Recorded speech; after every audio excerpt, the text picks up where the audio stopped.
Hi friends, అందరూ ఎలా ఉన్నారు? బాగున్నారా? ఈరోజు నేను సింపుల్గా లంచ్ బాక్స్లోకి పిల్లల కోసం ఒక రెసిపీ తీసుకొచ్చానండి. హెల్దీ రెసిపీ, సింపుల్గా అయిపోతుంది. ప్రాసెస్లోకి వెళ్ళిపోదామా? ముందుగా కావాల్సినవి ఒక క్యారెట్, కొంచెం మునగాకు, వెల్లుల్లి రెబ్బలు ఒక 4, రైసు, కందిపప్పు అండి. ఏం లేదండి, రైసు కందిపప్పు ఒక గ్లాసు రైస్ తీసుకుంటే హాఫ్ గ్లాస్ వచ్చి కందిపప్పు తీసుకోండి. అవి హాఫ్ అన్ అవర్ వరకు నానబెట్టి పక్కన పెట్టుకోండి. ఇప్పుడు మనం ఈ ప్రాసెస్ అంతా కుక్కర్లో చేస్తున్నామండి. స్టవ్ వెలిగించుకొని కుక్కర్ పెట్టేసి అందులో నెయ్యి వేసుకోవాలండి 2 స్పూన్ల వరకు.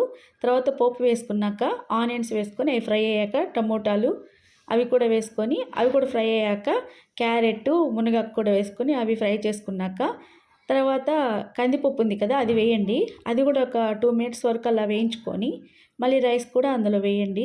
రైస్ కూడా అలాగా వేయించుకున్నాక పసుపు హాఫ్ స్పూన్ వేసుకోండి. సాల్ట్ కూడా హాఫ్ స్పూన్ వేసుకోండి. కొంచెం మిరియాలు వేసుకోండి స్పైసీ కోసం. పిల్లలకి కారం వేయకూడదు కదా, మనం ఇలా స్పైసీ కోసం మిరియాలు వేసుకోవచ్చు.